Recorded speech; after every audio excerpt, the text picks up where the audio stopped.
Central Administrative Tribunal Principal Bench OA number 786 साल 16 orders दिनांक 22 मई 19 माननीय श्री प्रदीप कुमार सदस्य ए राम कुमार आहूजा 62 वर्ष पुत्र श्री भगवान दास पूर्व सहायक प्रभारी आईपीडी वेतन टोकन नंबर 15,500 पता मकान नंबर 6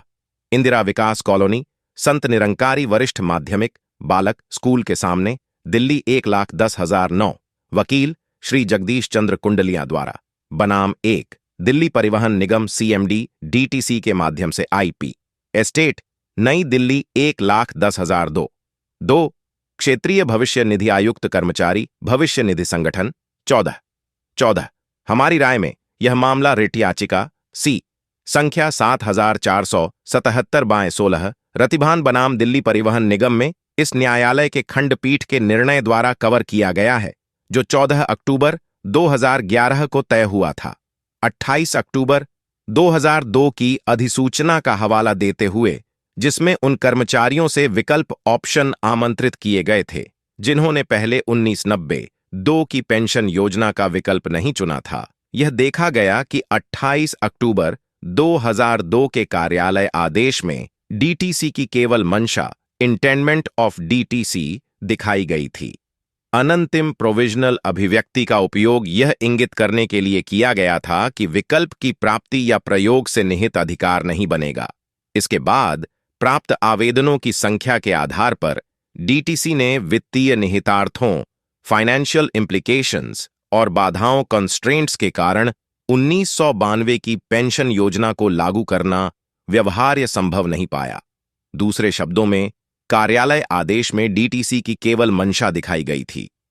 28 अक्टूबर 2002 का आदेश गैर विकल्पियों को 1992 की पेंशन योजना का लाभ देने के वित्तीय निहितार्थ और व्यवहार्यता की जांच और पता लगाने के लिए जारी किया गया था।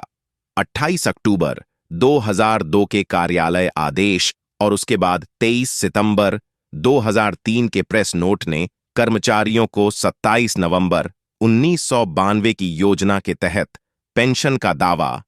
Crystallised right to the employees to claim pension under the scheme dated 27 November 1992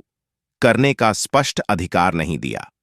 2002 के कार्यालय आदेश के पैराग्राफ 2 के अनुसार भुगतान की वापसी नहीं की गई या प्राप्त नहीं हुई। उपरोक्त दर्शाए तथ्य 2019 में संदर्भित अदालती मामले श्री आहूजा बनाम डीटीसी के कंटेंट्स हैं जो स्पष्ट करते हैं कि कोर्ट और डीटीसी का क्या व्यू था। यह ध्यान दिया जा सकता है कि श्री लूथरा डीटीसी परिषद ने भी पेंशन बोर्ड के प्रस्ताव 35/2022 के बारे में श्री लूथरा डीटीसी एडवोकेट ने न्यायालय को स्पष्ट रूप से बताया कि विज्ञापन एडवर्टाइजमेंट वित्तीय निहितार्थों फाइनेंशियल इम्प्लीकेशन के आकलन के उद्देश्य से था। हालांकि न्यायालय ने उन्हें 7 जनवरी को 2025 को लिखित रूप में यह सब प्रस्तुत करने को कहा। आप सभी से अनुरोध है कि कृपया श्री लूथरा प्रतियोगी अधिवक्ता के माध्यम से डीटीसी द्वारा दायर उत्तर को साझा करें। 8,000 कर्मचारियों ने ऑप्शन भरे, सभी को डीटीसी का व्यू पता लगना चाहिए। यह भी सत्य है 18 अक्टूबर 2024 की मीटिंग के मिनट्स में ओएसडी टू एमओटी ने कुछ इस प्रकार से लिखा है। डीटीसी बोर्ड मीटिंग दिनांक 31 अगस्त 2022 के आइटम नंबर 33/2022 पर रेजोल्यूशन संख्या 35/2022 के पॉइंट नंबर 3 जो नीचे लिखा है का अवलोकन कीजिए। 3 बोर्ड ने निर्देश दिया कि डीटीसी के नॉन ऑप्टी कर्मचारियों और पूर्व कर्मचारियों के लिए डीटीसी पेंशन योजना के कार्यान्वयन के लिए मामले को एनएसईटी दिल्ली की सरकार की मंजूरी प्राप्त करने के लिए परिवहन विभाग जीएनएसईटीडी को भेजा जाए। इसके उपरांत 18 अक्टूबर 2024 की मीटिंग मिनट्स चेयर्ड बाय मोट government of NCT of Delhi के नीच लिखे कंटेंट्स को ध्यान से देखें क्योंकि यह भी समीक्षा योग्य है। ब्रीफ बैकग्राउंड डीटीसी के कार्यरत और सेवानिवृत्त कर्मचारी जिन्होंने तत्कालीन प्रचलित पेंशन योजना का विकल्प नहीं चुना था कि यह लंबे समय से लंबित मांग रही है कि सरकार डीटीसी ऐसे कर्मचारी को पेंशन योजना का लाभ उठाने का विकल्प चुनने की अनुमति देने पर सहानुभूतिपूर्वक विचार करे। डीटीसी के हजारों कार्यरत और सेवानिवृत्त कर्मचारियों के हित में डीटीसी के बोर्ड ने 31 अगस्त 2022 को एक प्रस्ताव संख्या 35/2022 पारित किया था,